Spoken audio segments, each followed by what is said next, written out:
새로운 출발을 하기 위해서 잠깐 쉬어가는 구간이다. 네, 여러분 반갑습니다. 비트캐쳐입니다. 지금 크립토 시장의 분위기는 마치 비트코인 시즌이 종료된 것 같고 또다시 15K, 10K, 5K 갈 것 같고 비트코인이 망할 것 같은 분위기를 연출하고 있지만 사실은 여러분들이 진짜 숨은 본질, 진짜 높으신 분들, 달러를 풀었다 조였다, 그리고 전 세계의 경제를 쥐락펴락하는 그들은 지금 어떤 꿍꿍이를 가지고 있을까? 이 부분을 안다면 단기적인 흔들림은 우리가 맞추지 못할지라도 큰 방향성에 대한 명확한 가이드라인이 나온다고 생각합니다. 이번에 또 아서에이지가 굉장히 중요한 발언을 해줬는데 지금 은행 시스템의 준비금이 충분하지 못한 것 같다라고 하면서 포스팅 해줬던 게 이번에 퍼스트 리퍼블릭 은행이 공식적으로 이제 붕괴돼서 본격적으로 규제 당국한테 압류가 된다. 은행 위기 2의 시작. 마치 이때 지금 이런 소식이 들리는 게 언제와 굉장히 비슷합니까? 작년 3월에 어떤 일이 있었냐? 바로 실리콘밸리 은행이 파산하면서 갑자기 연준이 216조 원 사상의 최대의 유동성을 지원하면서 BTF, 연준의 단기 대출 프로그램을 가동했고 귀신처럼 비트코인은 2020년 말 최저점 15K 바닥을 찍고 나서 본격적으로 진짜 상승이 시작됐던 변곡점이 어디였습니까? 바로 2022년 3월달. 그때 어떤 일이 있었습니까? 연준에서 은행들 붕괴를 막고자 엄청난 유동성을 풀어주면서 비트코인도 멈추지 않고 2023년 3월 은행 붕괴 이후로 급등하면서 신고점을 갱신했다. 여기서 우리가 알 수 있는 지점, 현재의 통화정책 시스템은 은행들이 줄줄이 망하는 것을 그냥 지켜보지 않습니다. 은행 위기가 또다시 시작됐다 라고 하면은 할 수 있는 게 뭡니까? 제롬 파월이 나서서 어떤 거 하냐? 무한 머니 프린팅, 또다시 돈을 찍어줄 수밖에 없다라는 거. 오히려 위기가 오고 유동성 문제가 생기면 투자 시장은 더욱더 좋습니다. 왜냐하면 이 종이 달러를 엄청나게 찍어내고 이 종이 달러의 가치는 계속적으로 하락하기 때문에 이 가치가 하락하는 종이 달러를 무언가로 바꿔놔야 된다. 그렇기 때문에 헤이즈도 말하는 거, 이런 흐름이 내러티브가 또다시 반복될 것이기 때문에 크립토 시장에 강력한 강세의 촉매제가 될 것이라고 주장을 하고 있는 것입니다. 그리고 추가로 지금은 미국의 비트코인 현물 ETF뿐만이 아니라 내일부터는 홍콩, 아시아 정식으로 비트코인 현물 ETF와 이더리움 현물 ETF까지 본격적으로 거래를 시작하고 5월 9일부터 10일까지는 홍콩에서 비트코인 아시아 컨퍼런스까지 개최를 한다. 이게 어떤 걸 의미하겠습니까? 홍콩 내 전문 투자자들과 그리고 홍콩 뒤에 숨어있는 중국의 진정한 슈퍼리치들이 적극적으로 시장에 들어오게 만드는 본격적인 마케팅을 시작할 수밖에 없고, 더욱더 중요한 사실, 미국이 ETF 출시했을 때랑 홍콩과 다른 점은 뭡니까? 바로 아시아 최초의 현물 이더리움 ETF를 출시하는 거. 이게 의미하는 바는 매우 중요할 것으로 보입니다. 그렇기 때문에 제가 여러분들한테 여러 번 말씀드렸던 거, 홍콩의 비트코인과 이더리움 ETF에 대해서 많은 분들이 과소평가하지만 여기에는 작은 비밀이 있다. 실제 홍콩에서 비트코인과 이더리움 현물 ETF를 정식 출시한다는 것은 아시아에 대량 수요가 들어올 수 있고 전 세계에 통틀어서 가장 많은 투자자가 있는 지역이 바로 아시아다. 북미와 유럽 이 둘을 합친 것보다 아시아의 크립토 투자자들이 더 많다. 그러면 아시아의 금융 허브인 홍콩에서 정식 현물 ETF가 출시되면 수요가 없겠습니까? 많겠습니까? 저는 당연히 후자일 수밖에 없다라고 생각하고, 제가 말씀드린 것처럼 이더리움 현물 ETF가 출시된다라는 게 우리가 더욱더 주목해야 되는 부분이다. 실제로 지금 시장의 흐름을 여러분들이 정확하게 파악하시려면 비트코인 같은 경우는 오히려 고점을 낮추면서 하락하고 있는데, 여기서 재밌는 사실, 오히려 이더리움은 저점을 높이면서 상승하고 있다. 지금 어떻게 가고 있냐? 디커플링 돼서 가고 있다라는 거. 그리고 이더리움이 강세를 보여준다는 거, 우리가 어디에서도 알 수 있냐? 비트코인 대비 이더리움의 강세를 확실하게 볼 수 있는 이더BTC 차트를 보면 올해 초부터 계속해서 돌파하지 못했던 이 굉장히 강한 저항이었던 하방 트렌드 라인을 이번에 강력하게 돌파하면서 확실하게 분위기를 피벗을 해준 흐름입니다. 이더BTC가 상승한다. 이더리움이 강세의 흐름으로 치고 나갈 수 있고, 이더리움이 상승한다라는 것은 어떤 것을 의미합니까? 전반적인 알트 시장도 이번 조정 때 낙폭이 굉장히 컸지만 조금씩 힘을 내줄 수 있다라는 그 시그널을 포착해야 된다는 겁니다. 그리고 최근에 이더리움 강세에 따라서 LSD, 리퀴드 스테이킹 섹터 코인들이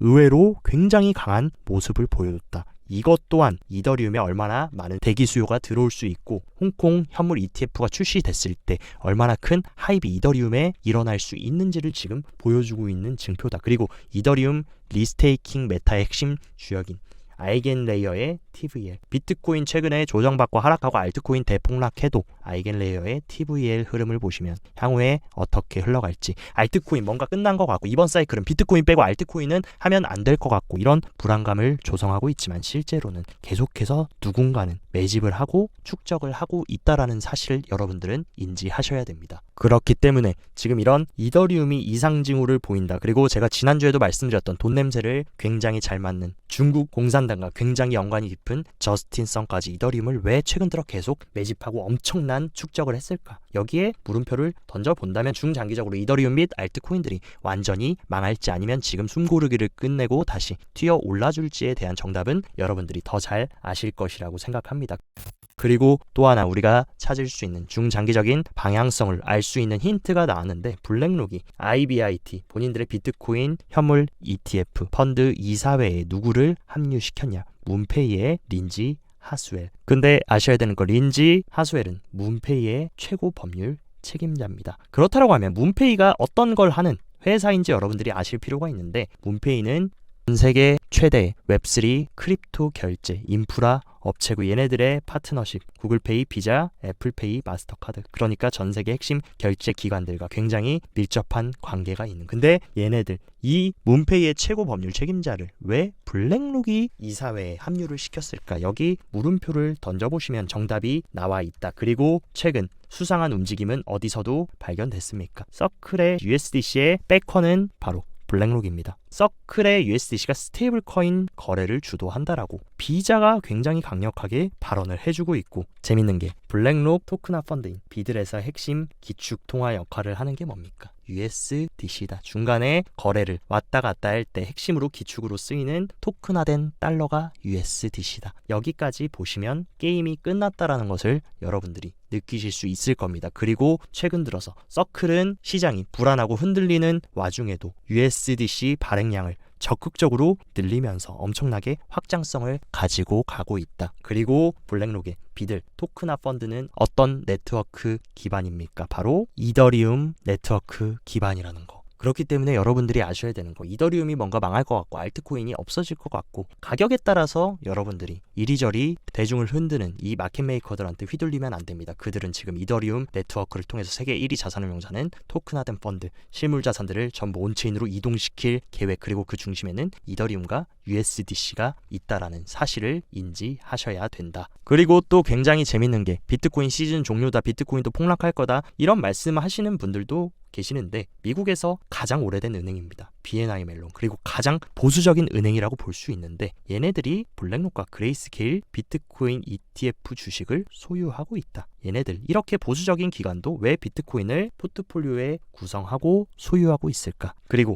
비트코인 ETF는 미국, 홍콩, 유럽, 아시아뿐만이 아니라 호주에도 정식 출시가 될 것이고, 호주 증권거래소는 2024년 말 최초의 현물 비트코인 ETF를 승인할 것으로 예상이 된다. 전 세계의 흐름, 이 시대적 현상의 흐름이 어떻게 가고 있는지를 알면 단기적인 하루 이틀, 오늘 빠지고 내일 오르고 이거는 알 수 없겠지만 큰 흐름은 어디로 가고 큰 줄기는 어디로 갈지는 너무나도 명확합니다. 그리고 보수적이고 답답했던 국내의 자산 운용사들도 하나둘씩 이 비트코인이라는 혁신 자산과 시대적 자산에 눈을 뜨고 있다 하면서 비트코인 200 레버리지 선물 ETF를 지금 출시 중이다. 그리고 선물을 출시한다. 그러면 다음 수순은 뭡니까? 현물을 출시하고, 한국은 그 어떤 나라들보다 비트코인 크립토 투자에 진심인 국가이기 때문에 한국이 정식으로 비트코인 현물 ETF를 국내 운용사가 출시한다라고 하면 전 세계 글로벌적인 수요는 더 크게 작용이 될 수 있습니다. 그래서 지금 시기는 리얼비전의 라울팔이 흔들리는 개미들한테 새로 고침하는 일시정지, 새로운 출발을 하기 위해서 잠깐 쉬어가는 구간이다. 그렇기 때문에 여러분들이 지금 자리에서 단기적으로 내일 비트코인이 오르냐 내리냐 이거 가지고 싸우시면서 에너지를 소모하시기보다는 제가 계속 말씀드렸던 거, 포트 잘 구성하신 분들은 계속 구축하시면서 중심 잘 잡고 들고 가시고, 만약에 현금을 DCA 목적으로 보유하셨던 분들은 지금은 아직도 너무나 좋은 바이 더 딥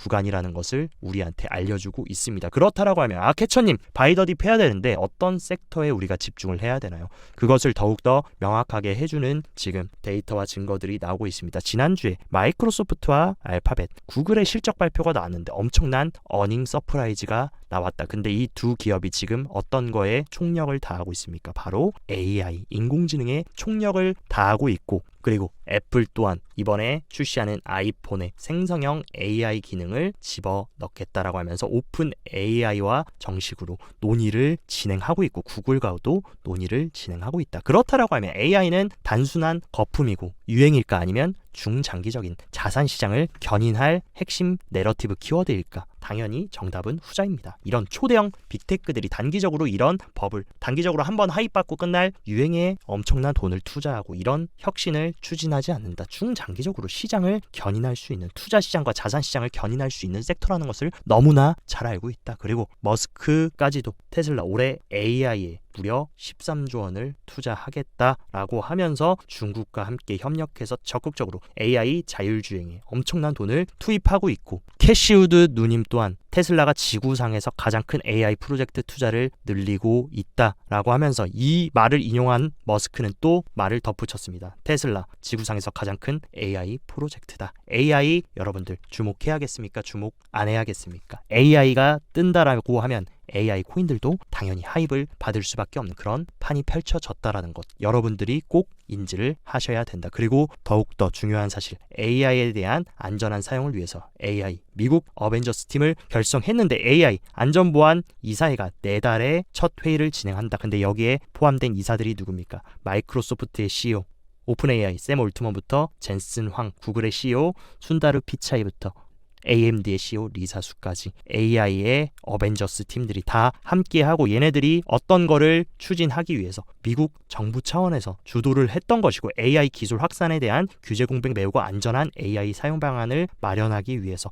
적극적으로 이 빅테크 주도의 AI 기술 발전을 추진하기 위해서 진행을 하는 겁니다. 그리고 그것을 누가 제시했냐? 조 바이든이 행정명령을 했다. 미국 정부에서도 AI를 적극적으로 밀어서 지금의 어떤 불안한 분위기, 침체에 대한 분위기를 해소시킬 게임 체인저로 AI를 선택했다라는 거. 그러면 덩달아 AI 관련 코인들도 수혜를 받을 수밖에 없는 판이 펼쳐졌다라는 것을 인지하셔야 됩니다.